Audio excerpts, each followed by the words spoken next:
नमस्कार साथियों। सबसे पहले मैं लोकसभा में नेता प्रतिपक्ष श्री राहुल गांधी जी का, संचार विभाग के महासचिव श्री जयराम रमेश जी का, मीडिया और प्रचार विभाग के अध्यक्ष श्री पवन खेड़ा जी का और इस आयोजन में शामिल सभी वक्ताओं का धन्यवाद करता हूँ। ये कार्यशाला केवल एक कार्यक्रम नहीं है, ये हमारे विचार और संघर्ष की निरंतरता है। आज जब देश जातीय न्याय की बात कर रहा है, तब कांग्रेस पार्टी का ये दायित्व तो बनता है कि वह इस विमर्श को दिशा दे, उसे नारे से नीति तक ले जाए और जितनी आबादी उतना हक को केवल एक नारा नहीं बल्कि एक राष्ट्रीय संकल्प बनाए। साथियों, हम सभी जानते हैं कि जातिगत जनगणना का मुद्दा कोई नया नहीं है। कांग्रेस पार्टी ने इसे लगातार उठाया है। हमारे घोषणा पत्रों में, संसद में, सड़कों पर और हर उस मंच पर जहां सामाजिक न्याय की बात होनी चाहिए, मैंने स्वयं अप्रैल 2023 में प्रधानमंत्री को पत्र लिखकर यह मांग दोहराई थी कि जाति जनगणना को तत्काल शुरू किया जाए। उस पत्र में मैंने साफ कहा था, जब तक हमारे पास सही आंकड़े नहीं होंगे तब तक कोई भी सरकार ये दावा नहीं कर सकती कि वह सबको न्याय दिला रही है।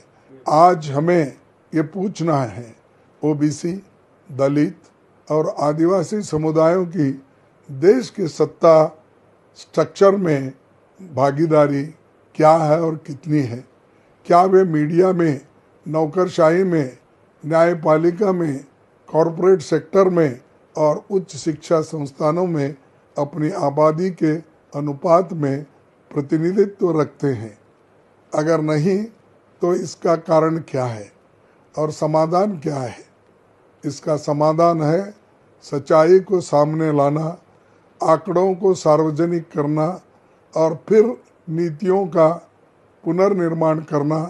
यही कारण है कि जाति जनगणना को हम केवल एक आंकड़ों की कवायद नहीं मानते, बल्कि ये भारतीय लोकतंत्र का नैतिक दायित्व है।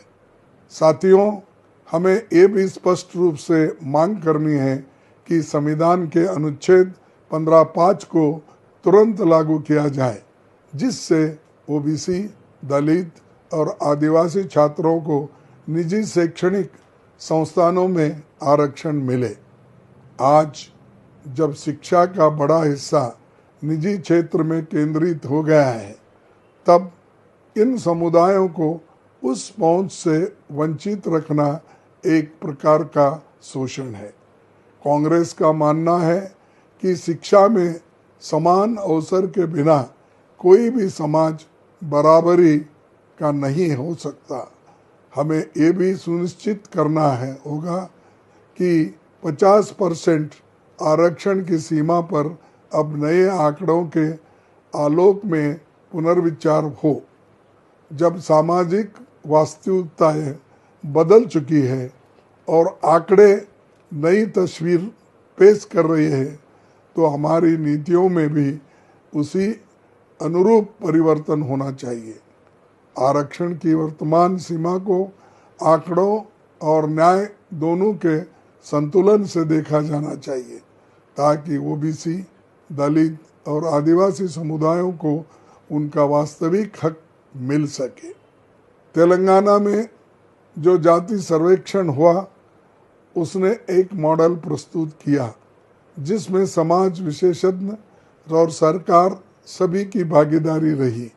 हम चाहते हैं कि केंद्र सरकार भी ऐसा ही जनसंवादी और पारदर्शी मॉडल अपनाए। हम इस प्रक्रिया में सहयोग करने को तैयार हैं। साथियों, आप सभी हमारे पार्टी के प्रवक्ता हैं, हमारे विचारों की आवाज़ है। आज जब देश जाति जनगणना को लेकर जागरूक हो रहा है, तब ये हमारी जिम्मेदारी है कि हम तथ्यों के साथ, संवेदनशीलता के साथ और निडर होकर इस विषय को जनता के बीच ले जाना है। ये न केवल सामाजिक न्याय की लड़ाई है, बल्कि संविधान की आत्मा की रक्षा की लड़ाई है। मैं आपसे अपील करता हूं कि इस अभियान को केवल चुनावी मुद्दा न समझे, ये हमारी वैचारिक प्रतिबद्धता है। आज का ये संवाद इस दिशा में हमारी एकजुटता का प्रमाण है। आप सभी को इस ऐतिहासिक प्रयास के लिए मेरी ओर से शुभकामनाएं। आइए हम मिलकर एक ऐसा भारत बनाएं जहां हर नागरिक की पहचान, गरिमा और अधिकार को समान रूप से समान मिले। जय हिंद, जय कांग्रेस, जय संविधान।